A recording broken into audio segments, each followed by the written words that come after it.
नमस्कार, स्वागत है आप सभी का जीडी न्यूज़ पर। आप देख रहे हैं मिड डे प्राइम में। हूं रमा त्यागी। अगले 1 घंटे में हम बात करेंगे देश भर की बड़ी खबरों की, बताएंगे दुनिया भर में कौन कौन सी खबरों पर है सबकी नज़र, क्या चल रहा है खेल और अर्थ जगत में, और कुछ झलके फिल्म कला और संस्कृति के क्षेत्र से भी। लेकिन सबसे पहले बड़ी खबरें। तिब्बत में फिर बांध टूटने की खबर। नेपाल में राहत कार्य रोका गया। तिब्बत नेपाल में बाढ़ से अब तक 472 लोगों की मौत, 290 भारतीय सहित 1500 लापता लोगों की तलाश जारी।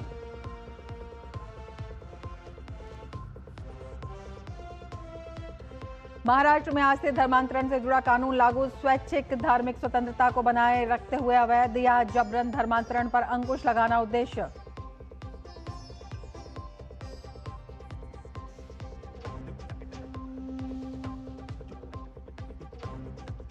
वित्त मंत्री निर्मला सीतारमण आज से अमेरिका के 6 दिन के दौरे पर शिकागो, एशविले और न्यूयॉर्क की करेंगी यात्रा। आर्थिक सहयोग बढ़ाने पर रहेगा जोर।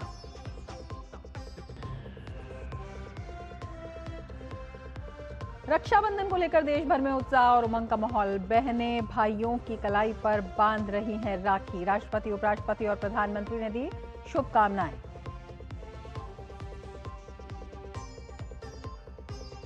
और भारतीय ग्रैंड मास्टर आर प्रज्ञानंदा ने रचा इतिहास। गत विजेता फैबियानो कारुआना को हराकर ग्रैंड चेस टूर का खिताब जीतने वाले बने पहले भारतीय।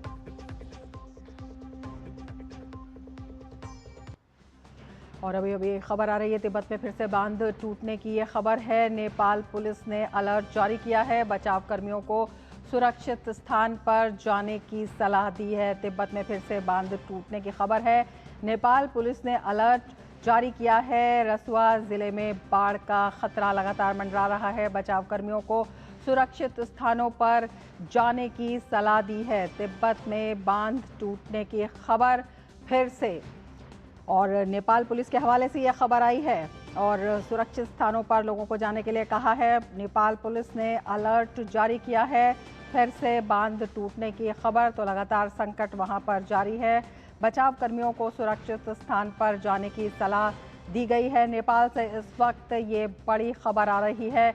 तिब्बत में फिर से बांध टूटने की ये खबर है और सभी को सुरक्षित स्थानों पर जाने का अलर्ट जारी किया है। नेपाल पुलिस ने ये अलर्ट जारी किया है। तिब्बत की ओर से बांध टूटने की ये सूचना आई है। नेपाल पुलिस की तरफ से ये सूचना आई है और लोगों से सुरक्षित स्थानों पर जाने की अपील की है। तो प्राकृतिक आपदा का सिलसिला नहीं थम रहा है नेपाल में। अब फिर से ये एक खबर आई है और नेपाल पुलिस ने सुरक्षा बलों और बचाव कर्मियों को अलर्ट कर दिया है। तिब्बत की तरफ से बांध टूटने की एक बार फिर से खबर आई है। 2 दिन पहले ग्लेशियर टूटने से अचानक घातक तबाही नेपाल में आई थी। नेपाल ने ऊंचाई वाले सुरक्षित स्थानों पर जाने की चेतावनी दे दी है सभी लोगों को जो वहां पर मौजूद है।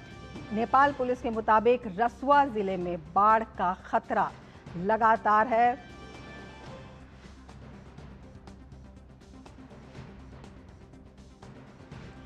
और आगे बढ़ते हैं। चीन और नेपाल की सीमा पर ग्लेशियर टूटने के बाद नेपाल में बड़ी आपदा आ गई, लेकिन अभी भी खतरा नहीं टला है। अब मलबे की वजह से एक नई झील बन गई है।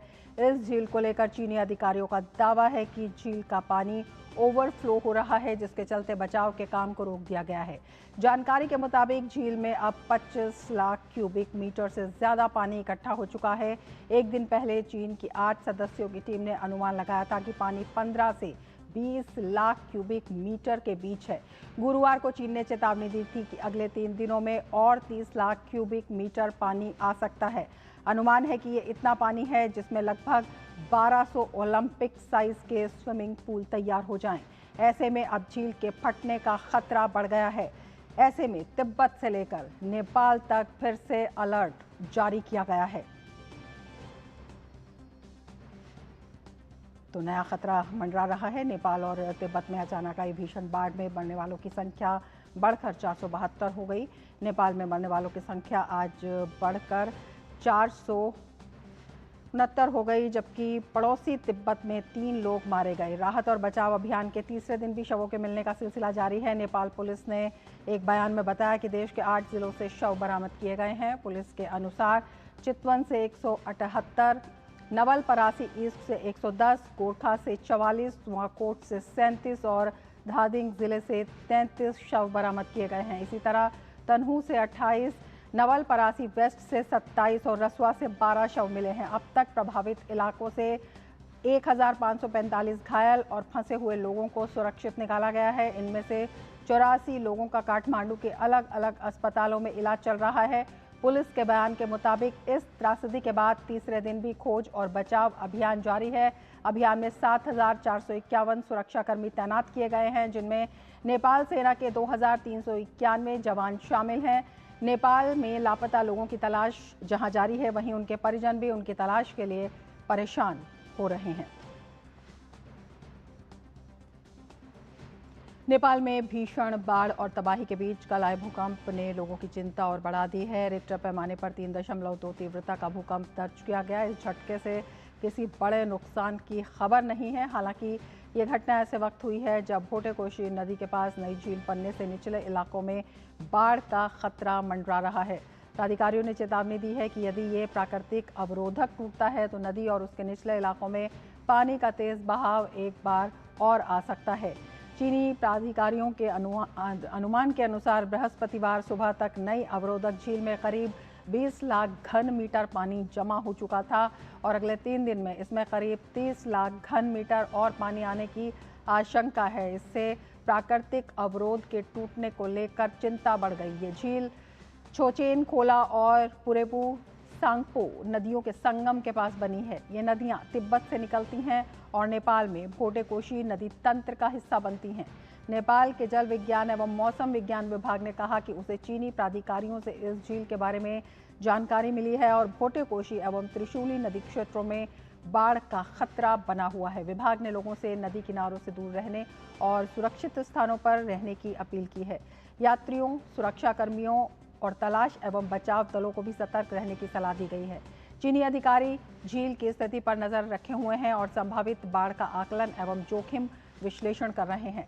संचार और खोज उपकरणों से लैस चीन का एक बचाव दल योरोंग पहुंच गया है ताकि नदी के ऊपरी हिस्से में बने अवरोध का आकलन किया जा सके। अधिकारियों को आशंका है कि इस अवरोध के कारण दूसरी आपदा आ सकती है तथा जारी बचाव अभियान और मुश्किल हो सकता है।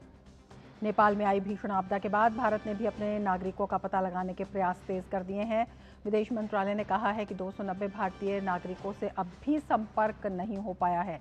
मंत्रालय ने कहा कि उनका पता लगाने और उन्हें बचाने के लिए तत्काल प्रयास किए जा रहे हैं। विदेश मंत्रालय ने बताया कि अब तक 84 भारतीय नागरिकों को बचाया गया है। इनमें निर्माणाधीन त्रिशूली एक नदी प्रवाह आधारित जल विद्युत परियोजना में कार्यरत 63 श्रमिक और तमिलनाडु के 21 लोग शामिल हैं। भारत ने तिब्बत की ओर मौजूद करीब 200 भारतीय नागरिकों ने वहां से सुरक्षित निकाले जाने के लिए सहायता मांगी है। विदेश मंत्री एस जयशंकर ने काठमांडू और बीजिंग में भारत के राजदूतों के साथ डिजिटल माध्यम से एक उच्च स्तरीय बैठक के बाद कहा कि बाढ़ प्रभावित इलाकों में मौजूद भारतीयों की स्थिति और उनकी कुशल क्षेम का पता लगाने के लिए तत्काल प्रयास किए जा रहे हैं। उन्होंने कहा, मंत्रालय नेपाल के अधिकारियों, अन्य मंत्रालयों, राज्य सरकारों, टूर ऑपरेटर्स और संबंधित प्राधिकारियों के साथ समन्वय कर रहा है। भारत नेपाल में बाढ़ के बाद लगातार मदद कर रहा है। भारत ने नेपाल के लिए राहत सहायता बढ़ा दी है। बुधवार को 10 टन मानवीय सहायता एवं आपदा राहत सामग्री भेजने के बाद कल एक सैन्य परिवहन विमान ने 37.5 टन और HAGR सामग्री, दवाएं एवं खाद्य सामग्री भेजी।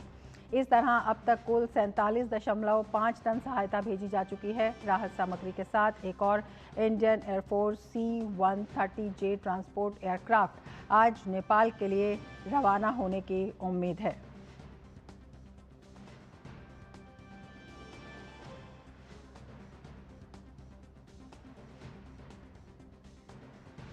और रक्षाबंधन का त्यौहार है आज और प्रधानमंत्री नरेंद्र मोदी ने बच्चों से राखी बंधवाई। तो ये दृश्य है प्रधानमंत्री नरेंद्र मोदी बच्चों से राखी बंधवाते हुए।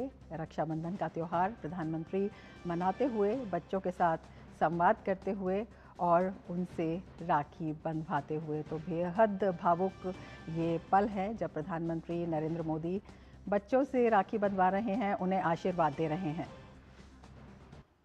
चलिए तुम्हारा खुल गया, जोर से करते हैं। अच्छा ये करना है, ऐसे करना है बच्चे। आपका बचपन का सपना आप लोगों को मिलने का। वाह हाँ हाँ हाँ चलिए चलिए हाँ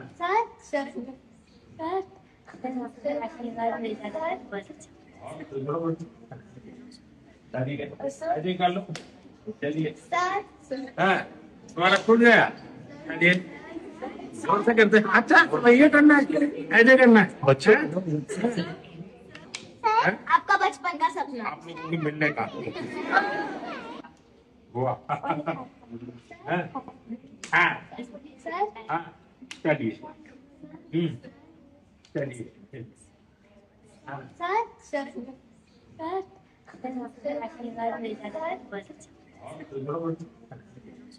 दादी का ऐसे कर लो चलिए हाँ तुम्हारा खुल गया चलिए जोर से करते हैं अच्छा ये करना है ऐसे करना है अच्छा आपका बचपन का सपना। आप लोगों की मिलने का वाह हाँ हाँ हाँ चलिए चलिए हाँ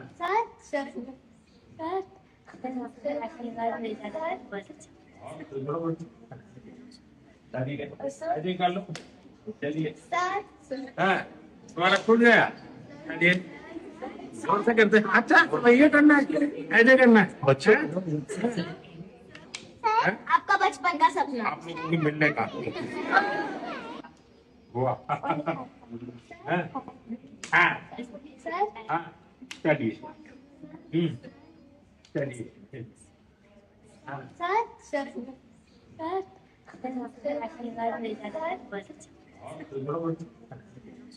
दादी का ऐसे कर लो चलिए हाँ तुम्हारा खुल गया चलिए जोर से करते हैं अच्छा ये करना है ऐसे करना है अच्छा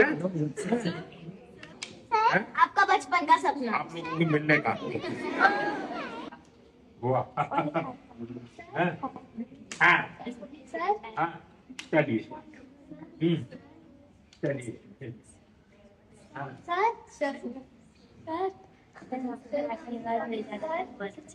हाँ दादी का ऐसे कर लो चलिए हाँ तुम्हारा खुल गया चलिए जोर से करते हैं अच्छा ये करना है ऐसे करना है अच्छा आपका बचपन का सपना। आप लोगों की मिलने का वाह हाँ हाँ हाँ चलिए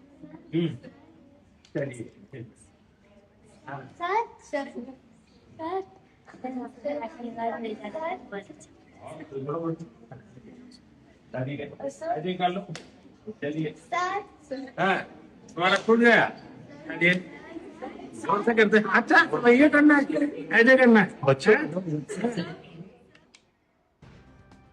तो आप देख रहे थे प्रधानमंत्री नरेंद्र मोदी ने किस तरह से बच्चों के साथ रक्षाबंधन का त्यौहार मनाया, उनसे बातचीत की, उन्हें आशीर्वाद दिया और उनके साथ जो है अपनी भावनाएं साझा की। बच्चों ने भी प्रधानमंत्री से कई सवाल पूछे और प्रधानमंत्री बेहद वात्सल्यपूर्ण अंदाज में उनके सवालों का जवाब देते हुए नजर आए, उन्हें आशीर्वाद दिया प्रधानमंत्री नरेंद्र मोदी ने। और रक्षाबंधन का त्यौहार प्रधानमंत्री ने बच्चों के साथ मनाया। देश भर में रक्षाबंधन का त्यौहार धूमधाम से मनाया जा रहा है और उसी कड़ी में प्रधानमंत्री नरेंद्र मोदी ने आज रक्षाबंधन का त्यौहार बच्चों के साथ मनाया, उनसे बातचीत की, उनकी भावनाएं साझा की, उनके सवालों के जवाब दिए, उनके साथ बेहद वात्सल्यपूर्ण क्षण प्रधानमंत्री ने साझा किए। और अब आगे बढ़ते हैं, फिर से आपको बताते हैं कि नेपाल में किस तरह से विनाशकारी बाढ़ का जो अलर्ट है वो लगातार जारी है। नेपाल में आई विनाशकारी बाढ़ के बाद से उत्तर प्रदेश भी अलर्ट मोड पर है। महाराजगंज और कुशीनगर जिलों में प्रशासन ने हाई अलर्ट जारी किया है और गंडक नदी पर निगरानी बढ़ा दी है। वाल्मीकि गंडक बैराज से लाखों क्यूसेक पानी छोड़े जाने से कुशीनगर में नारायणी नदी का जलस्तर बढ़ रहा है। जिला प्रशासन बाढ़ की आशंका को देखते हुए तैयारियों में जुट गया है। मुख्यमंत्री योगी आदित्यनाथ के निर्देशों के बाद प्रदेश सरकार ने बचाव एवं राहत अभियान के लिए 32 सदस्यीय एसडीआरएफ पलटन और 22 पीएसी कर्मियों को नेपाल में तैनात किया है। महाराजगंज में जिलाधिकारी गौरव सिंह, अग्रवाल और पुलिस अधीक्षक शक्ति मोहन अवस्थी ने नारायणी नदी और आसपास के क्षेत्रों का निरीक्षण किया और बाढ़ से निपटने की तैयारियों की समीक्षा की। इससे निपटने के लिए एसडीआरएफ की टीम को भी मौके पर तैनात कर दिया गया है। तमाम टीमों को राहत एवं बचाव के जरूरी उपकरणों के साथ अलर्ट पर रखा गया है। अधिकारियों का कहना है कि आवश्यकता पड़ने पर प्रभावित क्षेत्रों से लोगों को तत्काल सुरक्षित स्थानों पर पहुंचाने और राहत बचाव कार्य शुरू करने में किसी तरह की देर नहीं होगी। प्रशासन ने लोगों से घबराने के बजाय सतर्क रहने की अपील की है।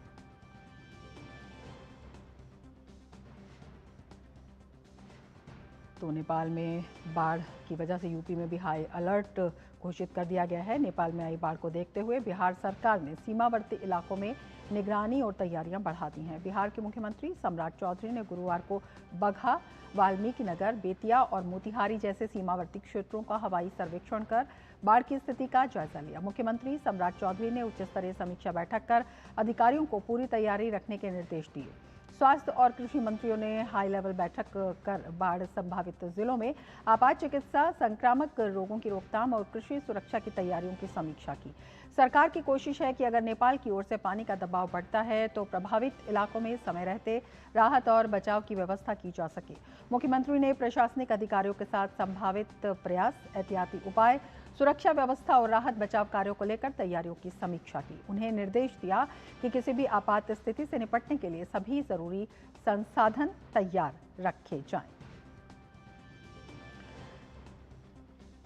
हमारे दो संवाददाता हमारे साथ जुड़े हुए हैं। मधुरेश हमारे साथ वाल्मीकि नगर से जुड़े हुए हैं और कुशीनगर से रामेंद्र हमारे साथ जुड़े हुए हैं। मधुरेश, सबसे पहले आपके पास आना चाहेंगे और आपसे समझना चाहेंगे किस तरह से जो आसपास की नदियों के लगते इलाके हैं वहां पर जो अलर्ट है वो जारी किया गया है और किस तरह के जो कदम है वो उठाए जा रहे हैं। रमा, सबसे ज़रूरी बात यह है कि जो नदी का जो जल स्तर है वो कल दोपहर के बाद से 1 लाख क्यूसेक डिस्चार्ज पर बना हुआ था, जो कि धीमे धीमे करके एक बार फिर से बढ़ने लगा है। दोपहर 12 बजे के बाद जो जल स्तर था वो एक बार फिर से 1,10,000 क्यूसेक डिस्चार्ज के आसपास पहुंच गया है, जो कि कहीं ना कहीं दिखाता है कि नदी का जो जल स्तर है वो एक बार फिर से बढ़ सकता है। और दूसरी तरफ हमने ये खबर भी सुनी है कि नेपाल में अलर्ट जारी कर दिया गया है फिर से बाढ़ के लिए। ऐसे में जो पूरा प्रशासनिक महकमा है वो एक बार फिर से मुस्तैद है और खुद इन सब की जो निगरानी है वो मुख्यमंत्री सम्राट चौधरी कर रहे हैं।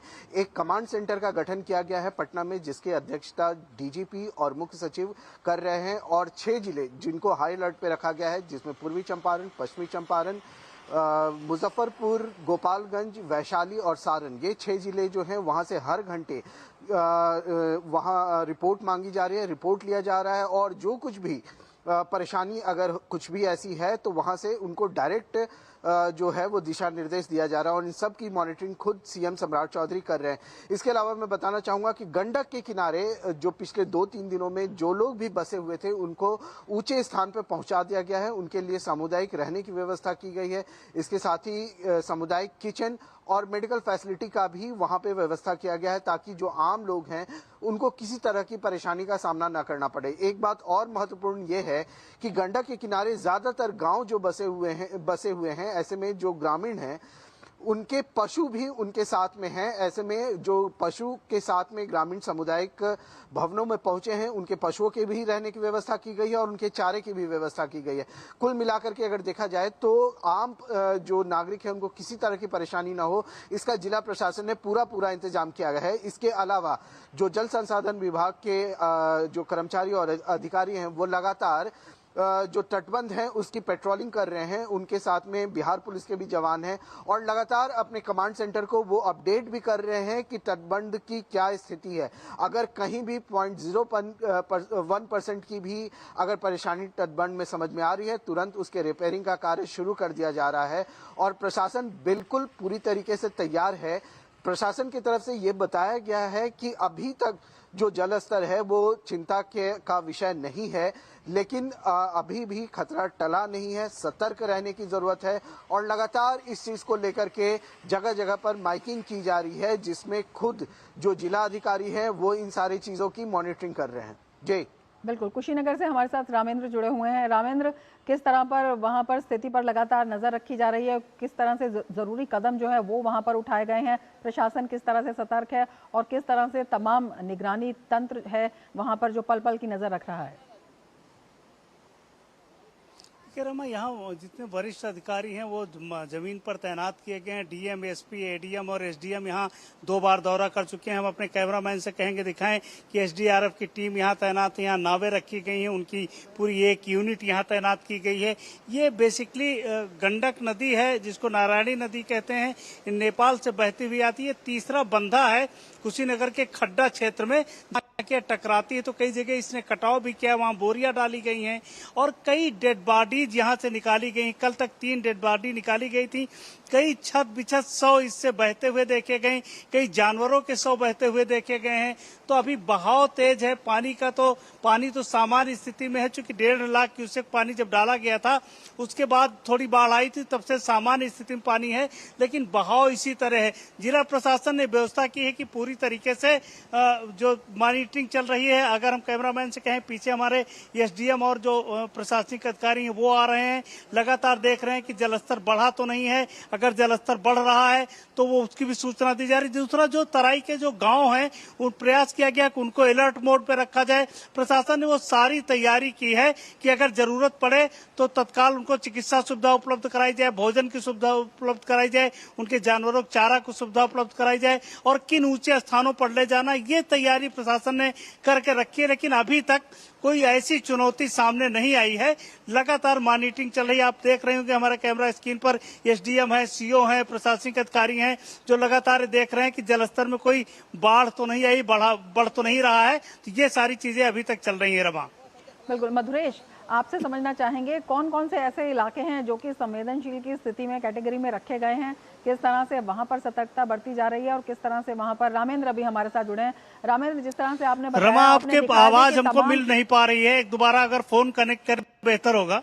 जी जी, बिल्कुल। हम मधुरेश के पास चलते हैं। मधुरेश, कौन कौन से इलाके हैं जो अति संवेदनशील वहां पर बताए गए हैं और वहां पर किस तरह से एहतियाती कदम जो हैं उठाए जा रहे हैं और किस तरह की जरूरत महसूस की जा रही है? क्योंकि जिस तरह से रामेंद्र बता रहे थे, जो वहां पर लगती हुई नदियां हैं, वहां पर तमाम तरह की जो चीजें हैं वहां से बह कर आ रही हैं, तमाम तरह के जो शव हैं। बहुत जो चिंता है वो आसपास के इलाकों में रहने वाले लोगों की स्वास्थ्य की भी हो जाती है।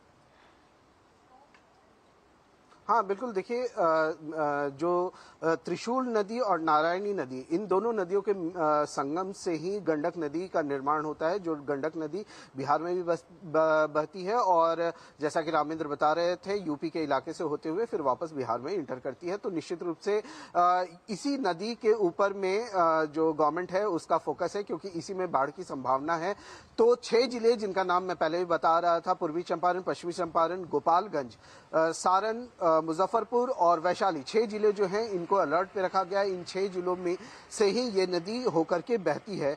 और जहां तक जो सामान बह कर आने की बात है, जैसा कि रामेंद्र बता रहे थे, ये बिल्कुल सही है। जो कई शव जो है वो बहती हुई नदी में तेजी से बहती हुई दिख रही है और जब किनारे आ जा रही है तो जिला प्रशासन के द्वारा उनको निकाल करके जो अस्पताल है वहां पे पहुंचाया जा रहा है। लेकिन जो चिंता का विषय है वो ये है कि शवों के बहने से, चाहे मनुष्यों के हों चाहे जानवरों के हों या इस तरह के कोई सड़ी गली चीज के बहने से जो आम लोग हैं, जो आसपास के लोग हैं, उनमें बीमारी फैलने का खतरा है। बिल्कुल इसी को देखते हुए कल बिहार सरकार के जो मंत्री हैं, स्वास्थ्य मंत्री निशांत कुमार, उन्होंने एक उच्च स्तरीय बैठक की थी और इस बैठक में पूरे इन 6 जिलों की मार्किंग की गई कि किस तरीके से यहाँ पे स्वास्थ्य व्यवस्था की मॉनिटरिंग करनी है, कम्युनिटी हेल्थ मैनेजमेंट सिस्टम जो है उसको कैसे बेटर तरीके से इम्प्लीमेंट किया जाए ताकि किसी तरह का कोई महामारी यहाँ पे ना फैल जाए या किसी तरह की लोगों को, आम लोगों को परेशानी का सामना ना करना पड़े इन सब चीजों की वजह से। और इसके अलावा एक चीज और है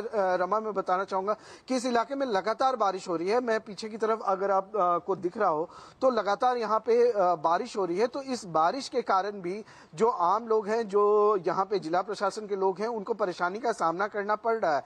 और निश्चित रूप से जब बारिश होती है तो जो सामुदायिक किचन होते हैं, सामुदायिक निवास होते हैं, वहां पे भी रहने वाले लोगों को परेशानी का सामना करना पड़ता है। लेकिन उनको कम से कम परेशानी का सामना करना पड़े, कम से कम जो उनके जानवर वहां पे रखे गए हैं उनको परेशानी का सामना करना पड़े, ये पूरा इंतजाम जो है वो बिहार सरकार के द्वारा किया जा रहा है और लगातार इस चीज की जो मॉनिटरिंग है वो की जा रही है। जी बिल्कुल। रामेंद्र भी हमारे साथ कुशीनगर से जुड़े हुए हैं। रामेंद्र, जिस तरह से अभी आप बता रहे हैं, आपने दिखाया भी कि पूरा प्रशासनिक अमला वहां पर मौजूद है और चप्पे चप्पे पर जो नज़र है वो रखी जा रही है और किसी तरह की जो अव्यवस्था ना हो नेपाल से आने वाली जो नदी का बहाव है उसकी वजह से। ऐसे में नेपाल में जिस तरह से अभी खतरा टला नहीं है और तिब्बत से एक और संवेदनशील खबर आ रही है, तो उसको देखते हुए जो सीमावर्ती इलाके हैं, जो ऐसे इलाके हैं जहां पर जो है कुछ परेशानी हो सकती है, उसका आकलन कैसे किया जा रहा है, उसके लिए पहले से व्यवस्था कैसे की जा रही है? देखिए रमा, ये चिन्हित स्थान है। जो नदी के तराई इलाकों में बसे गांव हैं वो चिन्हित हैं। प्रशासन ने उनको चिन्हित कर रखा है। अगर 2 लाख क्यूसेक से अधिक पानी डैम से छोड़ा जाएगा तो यहाँ बाढ़ की स्थिति आएगी, गांव तक पानी पहुंचेगा।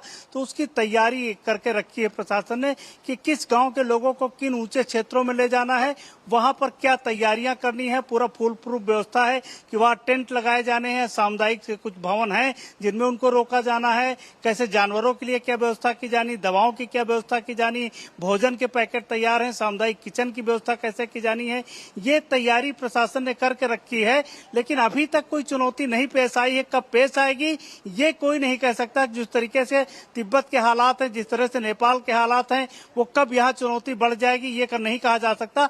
तो तैयारियां उस लेवल पर हैं कि चुनौती आए उस लेवल पर तैयारियां की जा रही है। प्रशासन पूरी तरीके से सक्रिय है, जनप्रतिनिधि सक्रिय हैं। प्रधानों को लाउड स्पीकर से कहलवाया जा रहा है कि आप लोग सचेत रहें, दिन रात में जागते रहें, बहुत तनाव इस तरीके से स्थिति न हो, और जो जरूरी सामान है वो आप अपने साथ रख लें कि कभी भी निकलना पड़ सकता है। तो ये सचेत कर दिया गया और जैसे ही चुनौती आएगी तुरंत इनको अगली जगहों पर शिफ्ट किया जाएगा और प्रशासनिक रूप से वहाँ व्यवस्था उपलब्ध कराई जाएगी। रमा, बिल्कुल, ईश्वर करे इस तरह की चुनौती कहीं भी ना आए।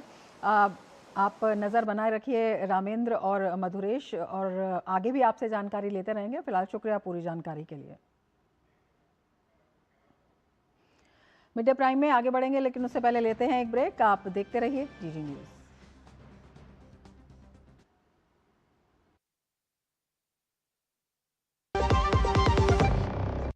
जरा सोच के देखिए, आपके पास कुछ ऐसा है जो आपकी दुनिया बदल सकता है। जानते हैं क्या? आपका अपना सोना। सोना क्या नहीं कर सकता? सोना आपको अपने सपनों का घर दिला सकता है, आपके बच्चों का भविष्य बना सकता है। सोना आपकी हर इच्छा पूरी कर सकता है। तो भारत की सबसे बड़ी gold loan NBFC Muthoot finance से गोल्ड लोन लीजिए और फिर देखिए सोना क्या नहीं कर सकता। मुथूट फाइनेंस, जहां विश्वास ही परंपरा है। कॉल कीजिए 1-800-313-1212। जरा सी हंसी दुलार जरा सा, जरा सी अनबन प्यार जरा सा,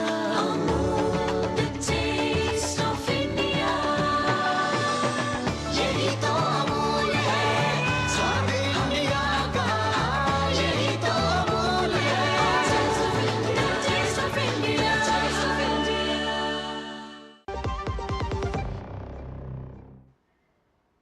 प्रधानमंत्री नरेंद्र मोदी 29 अगस्त से 1 सितंबर तक मध्य एशिया के दौरे पर रहेंगे। दौरे के पहले चरण में पीएम मोदी 29 और 30 अगस्त को उज़्बेकिस्तान की राजधानी ताशकंद पहुंचेंगे। ये पीएम मोदी की उज़्बेकिस्तान की चौथी यात्रा होगी। राष्ट्रपति शवकत मिर्जियोयेव के निमंत्रण पर होने वाली इस यात्रा में दोनों नेताओं के बीच रणनीतिक साझेदारी, व्यापार, निवेश, रक्षा, डिजिटल कनेक्टिविटी, ऊर्जा और शिक्षा समेत कई अहम मुद्दों पर चर्चा होगी। दोनों नेता विकसित भारत 2047 और उज़्बेकिस्तान 2030 के विकास विजन पर भी विचार साझा करेंगे। प्रधानमंत्री के शास्त्री मेमोरियल जाने की भी उम्मीद है। इसके अलावा वे Tashkent State University of Oriental Studies में स्थित महात्मा गांधी सेंटर का भी दौरा कर सकते हैं। ताशकंद के बाद प्रधानमंत्री नरेंद्र मोदी 31 अगस्त को बिश्केक पहुंचेंगे, जहां 26वें SCO शिखर सम्मेलन में हिस्सा लेंगे। SCO इस बार अपनी 25वीं वर्षगांठ मना रहा है। पीएम मोदी सम्मेलन को संबोधित करते हुए भारत की प्राथमिकताएं, सुरक्षा, कनेक्टिविटी और अवसर सामने रखेंगे। SCO समिट से इतर पीएम मोदी सदस्य देशों के नेताओं के साथ द्विपक्षीय बैठकें करेंगे। इन मुलाकातों में आपसी रिश्तों को मजबूत करने के साथ साथ व्यापार, निवेश, ऊर्जा, सुरक्षा और क्षेत्रीय सहयोग जैसे मुद्दों पर बातचीत आगे बढ़ने की उम्मीद है। इसके अलावा वे छठे वर्ल्ड नोमैड गेम्स के उद्घाटन समारोह में शामिल होंगे, जो मध्य एशिया की समृद्ध सांस्कृतिक विरासत और पारंपरिक खेलों का प्रमुख अंतर्राष्ट्रीय आयोजन है। पश्चिम एशिया के संकट और उससे पैदा हुई ग्लोबल डिस्टर्बेंस के बीच प्रधानमंत्री नरेंद्र मोदी की मध्य एशिया यात्रा बेहद अहम मानी जा रही है। 29 और 30 अगस्त को उज्बेकिस्तान के दौरे के बाद प्रधानमंत्री मोदी 31 अगस्त और 1 सितंबर को बिश्केक में एससीओ समिट में शामिल होंगे। आतंकवाद के खिलाफ भारत एससीओ के मंच से लगातार अपनी मजबूत आवाज उठाता रहा है और इस बार भी पाकिस्तान की मौजूदगी के बीच भारत का पक्ष बेहद महत्वपूर्ण होगा। नमस्कार। प्रधानमंत्री नरेंद्र मोदी मध्य एशिया के 2 महत्वपूर्ण देशों की यात्रा पर जाने वाले हैं। पहले उज्बेकिस्तान और फिर किर्गिस्तान की राजधानी बिश्केक, जहां शंघाई सहयोग संगठन यानी एससीओ का शिखर सम्मेलन होने वाला है। लेकिन सवाल है, उज्बेकिस्तान से बिश्केक तक प्रधानमंत्री मोदी की इस यात्रा को सिर्फ 2 अलग अलग यात्राओं के तौर पर देखा जाए या इसके पीछे मध्य एशिया में भारत की एक बड़ी रणनीति दिखाई देती है। दरअसल इन दोनों पड़ावों को एक साथ देखें तो मध्य एशिया में भारत की बढ़ती रणनीतिक मौजूदगी की तस्वीर साफ दिखाई देती है। उज्बेकिस्तान भारत के लिए बेहद महत्वपूर्ण साझेदार है। व्यापार, ऊर्जा, रक्षा, तकनीक, संपर्क मार्ग और अब महत्वपूर्ण खनिजों जैसे नए क्षेत्रों में सहयोग भी इस रिश्ते को और अहम बना रहा है। और इसके तुरंत बाद प्रधानमंत्री मोदी पहुंचेंगे बिश्केक, जहां 31 अगस्त से 1 सितंबर तक एससीओ का 26वां शिखर सम्मेलन होगा। इस वर्ष सम्मेलन की थीम है एससीओ के 25 वर्ष, सतत शांति, विकास और समृद्धि की ओर साथ साथ। अब सवाल है, आखिर एससीओ इतना महत्वपूर्ण क्यों है? एससीओ की स्थापना वर्ष 2001 में हुई थी। आज इसमें 10 सदस्य देश हैं। भारत, चीन, रूस, पाकिस्तान, ईरान और बेलारूस, और मध्य एशिया के कजाकिस्तान, किर्गिस्तान, ताजिकिस्तान और उज्बेकिस्तान। इसके अलावा इस संगठन में 2 पर्यवेक्षक देश, मंगोलिया और अफगानिस्तान, और कई संवाद भागीदार देश भी हैं। इन देशों का कुल क्षेत्रफल करीब 3 करोड़ 60 लाख वर्ग किलोमीटर है और इनकी कुल आबादी 3 अरब 40 करोड़ से ज्यादा है। यानी ये केवल एक क्षेत्रीय संगठन नहीं, ये यूरेशिया की भू राजनीति का एक बड़ा मंच है। भारत को 2005 में एससीओ में पर्यवेक्षक का दर्जा मिला था और वर्ष 2017 में भारत इसका पूर्ण सदस्य बना। भारत के लिए एससीओ की भूमिका को 3 शब्दों में समझा जा सकता है: सुरक्षा, संपर्क और अवसर। आइए सबसे पहले बात करते हैं सुरक्षा की। एससीओ का एक बड़ा उद्देश्य आतंकवाद, अलगाववाद और उग्रवाद से मिलकर मुकाबला करना है। इसके लिए संगठन में क्षेत्रीय आतंकवाद निरोधक ढांचा यानी आरएटीएस रेड्स काम करता है। ये सदस्य देशों के बीच खुफिया जानकारी साझा करने और आतंकवाद विरोधी सहयोग का महत्वपूर्ण माध्यम है। भारत एससीओ के मंच से लगातार एक बात कहता रहा है: आतंकवाद पर कोई दोहरा मापदंड नहीं। यानी आतंकवाद के खिलाफ कार्रवाई में किसी तरह का भेदभाव नहीं होना चाहिए। और खास बात, पाकिस्तान भी एससीओ का सदस्य है। इसलिए भारत के लिए यह मंच आतंकवाद के मुद्दे पर अपनी बात क्षेत्रीय स्तर पर मजबूती से रखने का महत्वपूर्ण अवसर है। और अब दूसरा पहलू है संपर्क। मध्य एशिया तेल, गैस, यूरेनियम और महत्वपूर्ण खनिजों से समृद्ध क्षेत्र है। लेकिन भारत के सामने एक बड़ी भौगोलिक चुनौती है। भारत और मध्य एशिया के बीच सीधा भूमि मार्ग नहीं है। यही वजह है कि उज्बेकिस्तान, कजाकिस्तान और दूसरे मध्य एशियाई देशों के साथ वैकल्पिक संपर्क मार्ग और आर्थिक संबंध भारत के लिए बेहद महत्वपूर्ण है। और अब यहां आता है तीसरा पहलू, यानी कि अवसर। ऊर्जा, क्रिटिकल मिनरल्स, तकनीक, व्यापार, निवेश, ये वो महत्वपूर्ण क्षेत्र हैं जिनके कारण मध्य एशिया भारत के लिए आर्थिक अवसरों का एक बड़ा क्षेत्र है। लेकिन एससीओ की भू राजनीति इतनी सरल भी नहीं है, क्योंकि इसी मंच पर भारत के साथ चीन और रूस भी हैं और पाकिस्तान भी इसी मंच का सदस्य है। तो ऐसे में सवाल उठता है कि भारत की रणनीति है क्या? भारत किसी एक शक्ति खेमे में खुद को सीमित करने के बजाय अलग अलग मंचों पर अपने राष्ट्रीय हितों के अनुसार संबंध आगे बढ़ा रहा है। एक तरफ पश्चिमी देशों के साथ साझेदारी तो दूसरी तरफ यूरेशिया में एससीओ के साथ सक्रिय भागीदारी।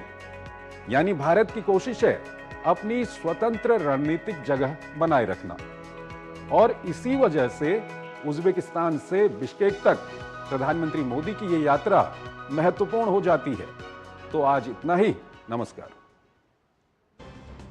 आगे बढ़ते हैं। महाराष्ट्र में धर्मांतरण से जुड़ा कानून महाराष्ट्र धर्म की स्वतंत्रता अधिनियम 2026 आज से पूरे राज्य में लागू हो गया है। इस कानून का उद्देश्य बल, धोखाधड़ी, दबाव, प्रलोभन या किसी अन्य तरह के लालच के जरिए कराए जाने वाले धर्म परिवर्तन को रोकना है।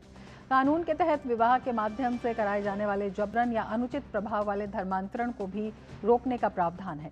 इसका उद्देश्य स्वैच्छिक धार्मिक स्वतंत्रता को बनाए रखते हुए अवैध या जबरन धर्मांतरण पर अंकुश लगाना है।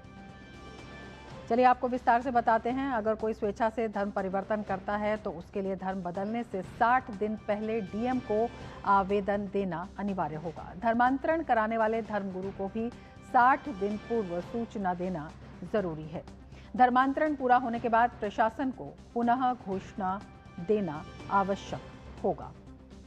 इस कानून के तहत अगर किसी का जबरन या धोखे से धर्मांतरण कराया जाता है तो पीड़ित व्यक्ति खुद पुलिस में शिकायत दर्ज करवा सकता है। अगर पीड़ित खुद शिकायत दर्ज करने की स्थिति में नहीं है तो उसके माता पिता, भाई बहन या परिवार का कोई भी सगा रिश्तेदार पुलिस के पास जाकर एफआईआर दर्ज करा सकता है। इस अधिनियम के तहत सामान्य अवैध धर्मांतरण के मामलों में दोषी पाए जाने पर अधिकतम 7 वर्ष की जेल और 1 लाख का जुर्माना तय किया गया है। यदि धर्मांतरण किसी महिला, नाबालिग, SC/ST वर्ग के व्यक्ति या फिर सामूहिक रूप से कराया जाता है तो सजा 7 वर्ष की जेल के साथ जुर्माना बढ़कर 5 लाख हो जाता है। अपराध का अगर दोहराव होता है तो इस स्थिति में अभियुक्त को अधिकतम 10 वर्ष तक के कारावास और 7 लाख के जुर्माने का प्रावधान है। वहीं यदि कोई संस्था या संगठन इस प्रकार की अवैध गतिविधियों में संलिप्त पाया जाता है तो तय सजा के साथ साथ उस संस्था का रजिस्ट्रेशन रद्द कर उसकी सरकारी वित्तीय सहायता तुरंत बंद कर दी जाएगी।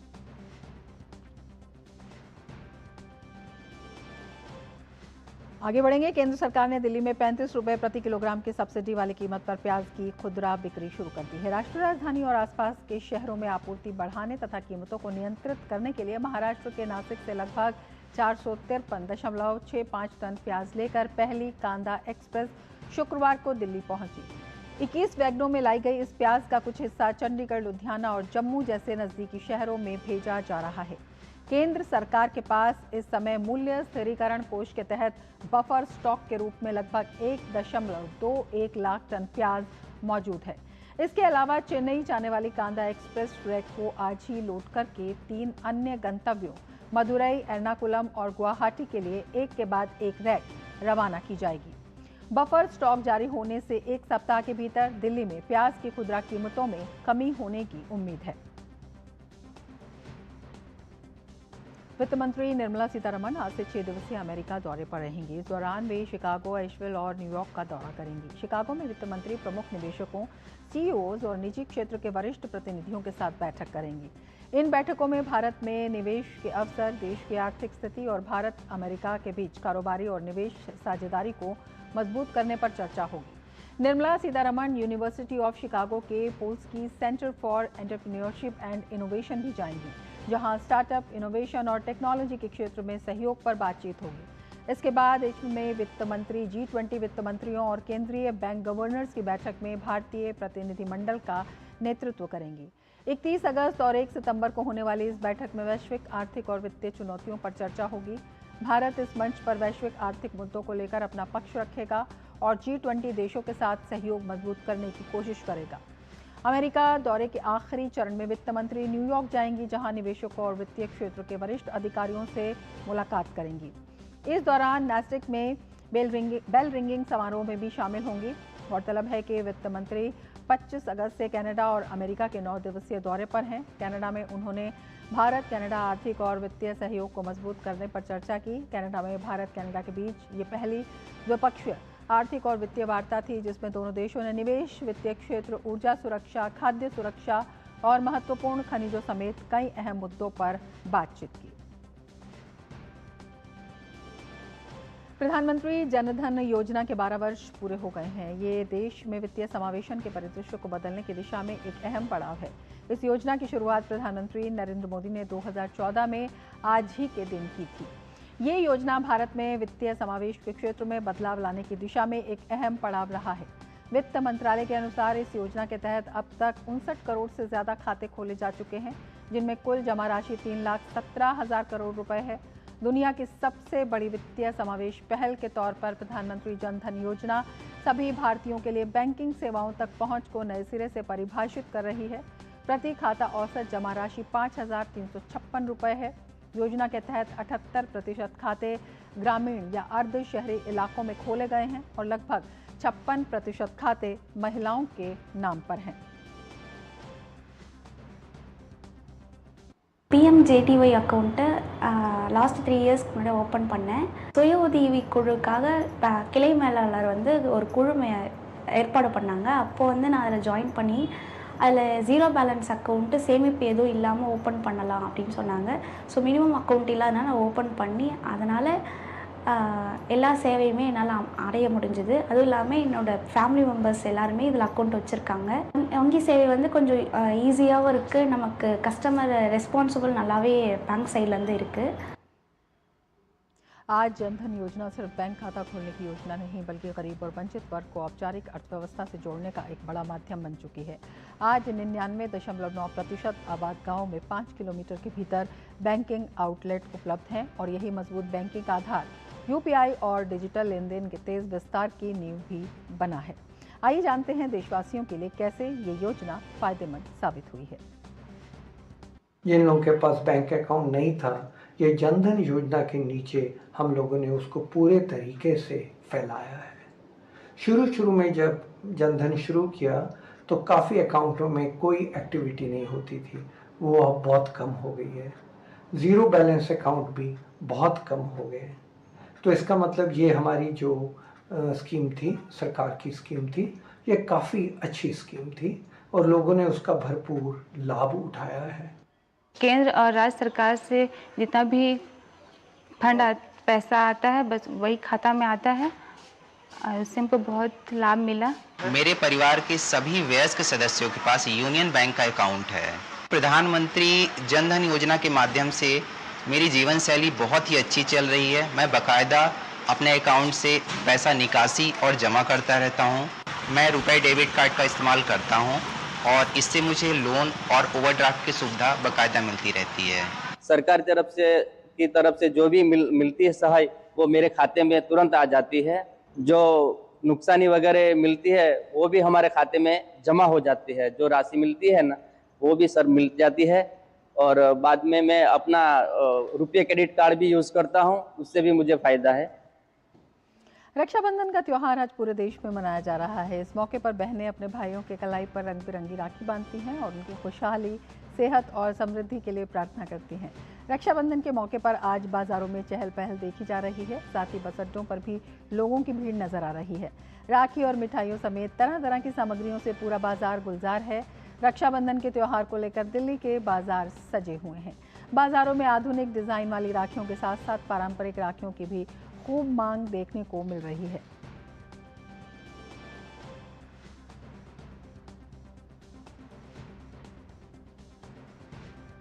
राष्ट्रपति द्रौपदी मुर्मू ने रक्षाबंधन पर देशवासियों को बधाई दी। राष्ट्रपति ने कहा कि रक्षाबंधन का त्योहार प्राचीन काल से ही देश की संस्कृति और परंपरा का अहम हिस्सा रहा है।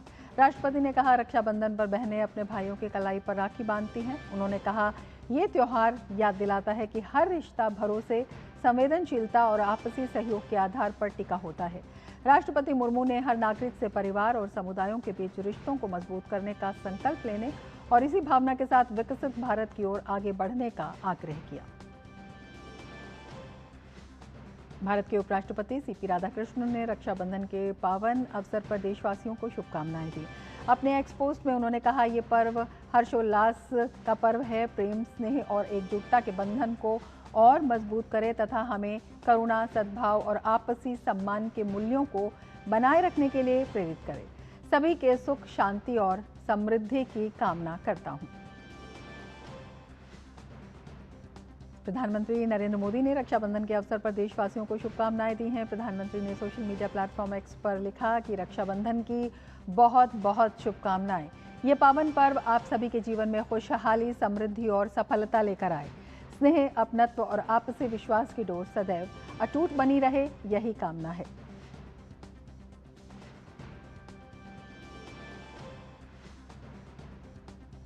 आज रक्षाबंधन के त्यौहार पर केंद्रीय रक्षा मंत्री राजनाथ सिंह ने अपने आवास पर छात्रों और एनसीसी कैडेट्स के साथ रक्षाबंधन मनाया। छात्रों ने रक्षा मंत्री राजनाथ सिंह को राखी बांधी। राजनाथ सिंह ने भी बच्चों को उपहार दिए और चॉकलेट्स दी।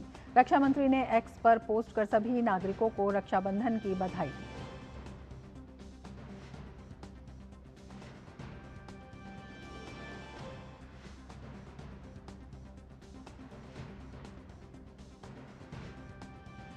देश भर में रक्षाबंधन का पर्व मनाया जा रहा है। इसी कड़ी में जम्मू कश्मीर के बदरवाह में स्कूली छात्राओं ने सीआरपीएफ के जवानों को राखी बांधी। छात्राओं ने जवानों की कलाई पर रक्षा सूत्र बांधकर उनके प्रति सम्मान और आभार व्यक्त किया। इस दौरान जवानों ने भी छात्राओं को शुभकामनाएं दी और उनकी हौसला अफजाई की।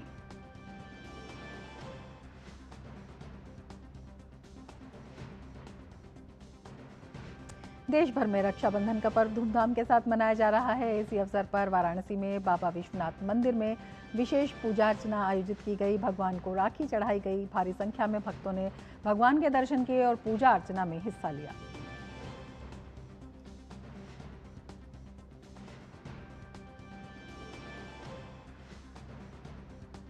आज पूरे देश में धूमधाम के साथ राखी का पर्व मनाया जा रहा है। इसी कड़ी में उत्तर प्रदेश के लखनऊ में रक्षाबंधन के अवसर पर बड़ी संख्या में महिलाएं जिला कारागार पहुंची। बहनों ने जेल में बंद अपने भाइयों की कलाई पर राखी बांधकर इस पावन पर्व को मनाया और उनके बेहतर भविष्य की कामना की।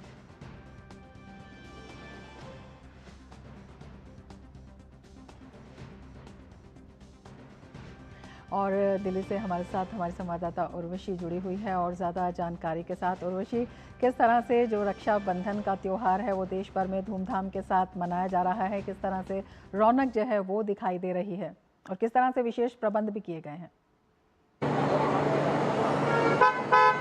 बिल्कुल रमा, जिस तरह से अभी फ़िलहाल हम देख रहे हैं, हम गुल मार्केट के ओर आए हैं और यहाँ पे एक जगह पे जहाँ पे राखियाँ, एक पारंपरिक रूप की जो राखियाँ होती है, मौली जिसे कहा जाता है, वो दिखाई दे रही है। वहीं पे कई self made women help groups जो है वो यहाँ पे वोकल फॉर लोकल को प्रोत्साहित देते हुए अपनी ओर से यहाँ पे कस्टमाइज्ड राखीज़ भी बनाई हैं और वहीं बच्चों के लिए कई ऐसी कार्टून कैरेक्टर्स की राखियाँ हमें देखने को मिलती हैं।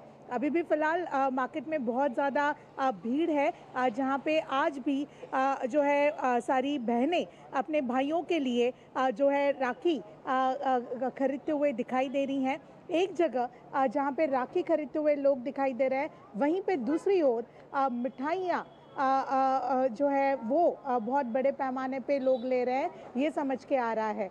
यहाँ पे हम इस मिठाई के शॉप में अगर हम देखें तो हम देखते हैं कि किस तरह से बड़े पैमाने पे भीड़ दिखाई दे रही है और रक्षाबंधन की मिठास आजू बाजू दिखाई दे रही है। सर ये बताएं, आज अगर हम देखें तो मिठाई किस तरह से यहाँ पे क्या स्वदेशी मिठाइयाँ बिकी जा रही है, कौन सी ऐसी मिठाइयाँ हैं जिसकी ज़्यादा डिमांड? हम सबसे ज़्यादा तो काजू कतली है अपनी फेमस है, हमारा कलाकंद सबसे फेमस है। कलाकंद हो गया, हमारा स्पॉन्ज रसगुल्ला हो गया, रसबरी हो गई और घेवर हमारा जो सबसे बेस्ट है दिल्ली के अंदर, ये अच्छा चल रहा है। मतलब पारंपरिक तौर की जो स्वीट्स है, घेवर है, ये बहुत ज़्यादा ली जा रही है, ऐसा आपका कहना है? हाँ जी हाँ जी हाँ जी हाँ जी, घेवर में बहुत अच्छा है। भीड़ किस तरह से दिख रही है और शुगर फ्री क्या लोग ज़्यादा ये कर रहे हैं, क्योंकि हेल्दी रक्षाबंधन भी लोग जो है शुगर फ्री की भी मैम काफ़ी वैरायटी है अपने पास और इस बार फेस्टिवल पे तो इतनी मतलब उसकी मांग थी कि हमारे से शायद मेरे हिसाब से पूर्ति नहीं हो पाई।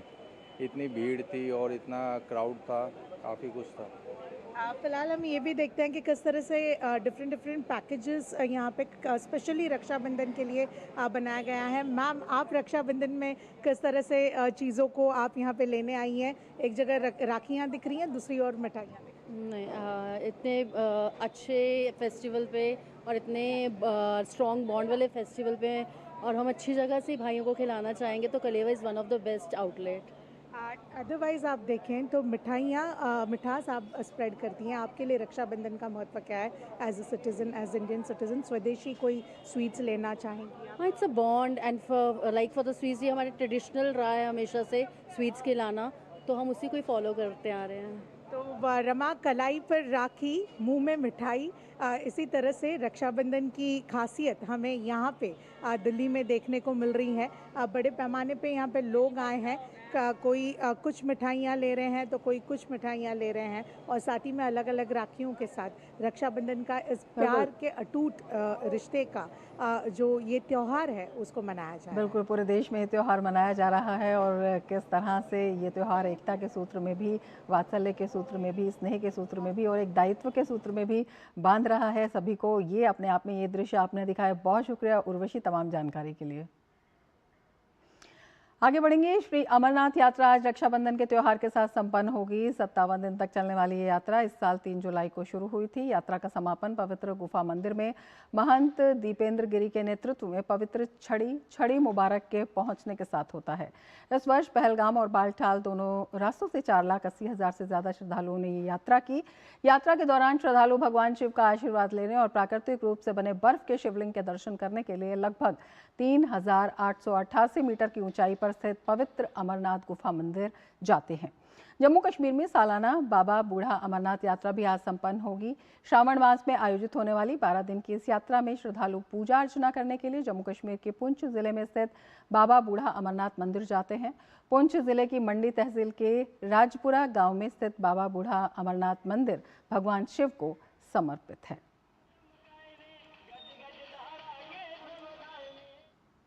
रक्षाबंधन के साथ ही आज देश विदेश में संस्कृत दिवस भी मनाया जा रहा है। भारत के ज्ञान, परंपरा और संस्कृति के आधार मानी जाने वाली संस्कृत भाषा आज भारत को ही नहीं बल्कि समाज को प्रभावित कर रही है।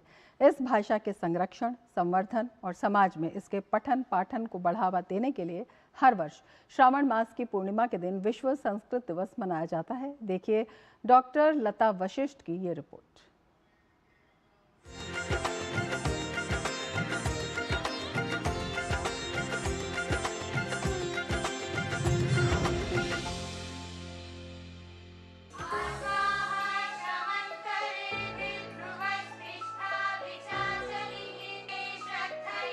अमृतम संस्कृतम मित्र सरसम सरलम वचन, अर्थात हमारी संस्कृत भाषा सरस भी है, सरल भी है। यावदेव प्रतिष्ठा स्यात् भारतस्य महीतले ज्ञानामृतमयी तावत् सेव्यते सुरभारती। भारत की ज्ञान परंपरा, संस्कृति और सभ्यता की आधार संस्कृत भाषा अपनी वैज्ञानिकता और सार्वभौमिकता के कारण आज भी समाज को प्रभावित कर रही है।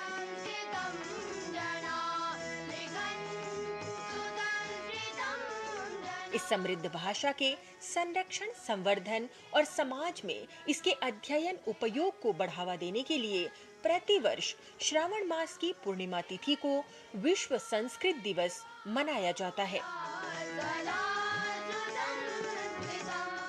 प्राचीन समय में शैक्षणिक कार्यों के शुभारंभ के लिए श्रावण मास की पूर्णिमा तिथि ही शिक्षण सत्र के रूप में स्वीकृत थी। इसलिए श्रावण मास की पूर्णिमा तिथि को मनाया जाने वाला विश्व संस्कृत दिवस भारत की प्राचीन ज्ञान परंपरा के प्रति सम्मान और उसके संरक्षण का संकल्प है। संस्कृत भाषा में ही वेद, उपनिषद, रामायण, महाभारत और व्याकरण जैसे अनगिनत ज्ञान विज्ञान के ग्रंथ रचे गए हैं और बदलते समय के साथ एआई, कंप्यूटर विज्ञान, भाषा विज्ञान और भारतीय ज्ञान प्रणाली यानी इंडियन नॉलेज सिस्टम के क्षेत्र में भी संस्कृत की उपयोगिता पर विश्व भर में शोध हो रहे हैं। विश्व संस्कृत दिवस के अवसर पर देश विदेशों में संगोष्ठियों, व्याख्यानों और प्रदर्शनियों का आयोजन किया जाता है। इन कार्यक्रमों के माध्यम से विद्यार्थियों और आम नागरिकों को संस्कृत की सरलता, वैज्ञानिकता तथा व्यावहारिक उपयोग से परिचित कराया जाता है। अपने व्यापक प्रभाव के कारण भारत के लोकतंत्र के मंदिर से लेकर कई स्थानों पर संस्कृत भाषा का अद्वितीय स्थान है, जो भविष्य की संभावनाओं को समृद्ध करती है। इसलिए संस्कृत आज आधुनिक शिक्षा तकनीक और जनजीवन से जुड़कर भारत की सांस्कृतिक पहचान को और अधिक सशक्त बनाने में महत्वपूर्ण भूमिका निभा रही है और विश्व संस्कृत दिवस के आयोजन के माध्यम से वसुधैव कुटुंबकम यत्र विश्वम भवत्येकनीडम का वैश्विक संदेश दे रही है। भूतले भाति संस्कृतम। लता वशिष्ठ, डीडी न्यूज।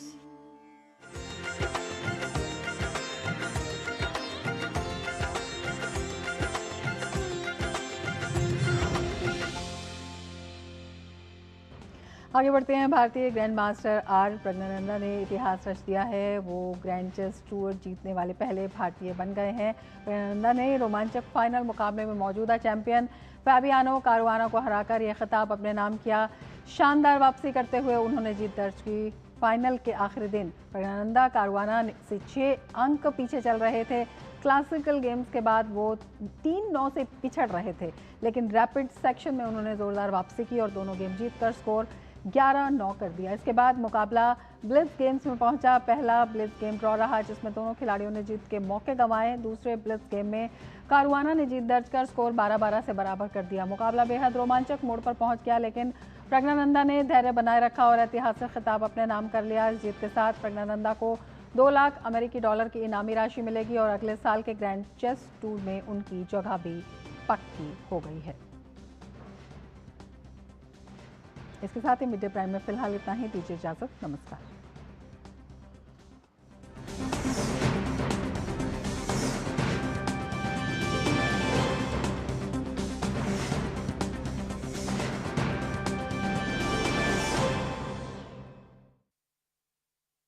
जिन्हें सब लोग ठाकुर